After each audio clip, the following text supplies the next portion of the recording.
بەناوی خۆی بەخشندەی میهرەبان سڵاو ئازیزان لە بەژمارەی ئەم جارەدا باس لەو وڵاتانە دەکەین کە خاوەنی چەکی ئەتۆمین لە جیهاندا بزانین ئەو وڵاتانە چێن و هەر یەکێک لەم وڵاتانە توانای چەکی ئەتۆمیان چییە و چۆنە و چەندە.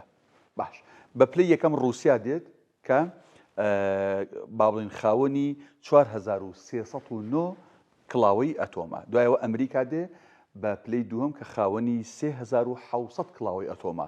دوای ئەوە چین بە 600 کڵاوەی ئەتۆم، فەڕەنسا بە 290، بەریتانیا بە 225 کڵاوەی ئەتۆم، هندستان 180 کڵاوەی ئەتۆم، پاکستان کە وڵاتێکی ئیسلامیە بە 170 کڵاوەی ئەتۆم، قەوارەی زایۆنی ئیسرائیل بە 90 کڵاوەی ئەتۆم، هەروەها کۆریای باکوور بە 50 کڵاوەی ئەتۆم.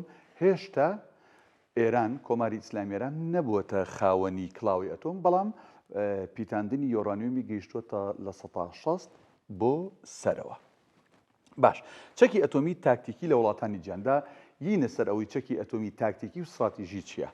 چەکی ئەتۆمی تاکتیکی ئەمریکا لە چۆ دایناوە، لەم وڵاتانە دایناوە، لە ئەڵمانیا، لە هۆڵندا، لە بەلجیکا، لە ئیتالیا، لە تورکیا. طبعاً ئەمە دوای یینە سەری قودرەکەیان چەنەیە و لەکوێ بەکارەهێنرێن.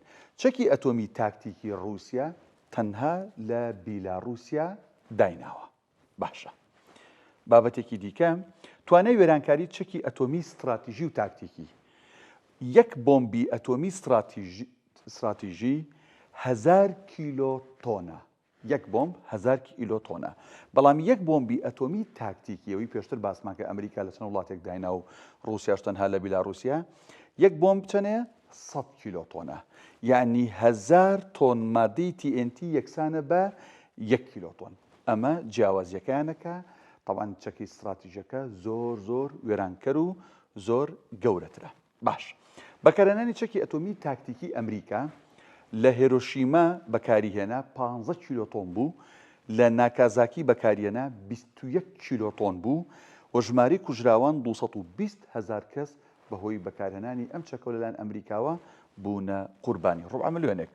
بەرنامەی ئەتۆمی ئێران بابینە سەرەوەی کە ئێستا ئیسرائیل ئەڵێ چەکی ئەتۆمی هەیە یان نزیکە لەوەی چەکی ئەتۆمی هەبێ. طبعاً ڕێژەی پیتاندنی یۆرانیۆمەکەی لە 160 هێشتا نەگەیشتوێتەوەی کە کڵاوەی ئەتۆمی هەبێ، بەڵام ئەمریکا و ئیسرائیل ئەڵێن نابێت بگا بۆی کە کڵاوەی ئەتۆمی هەبێت.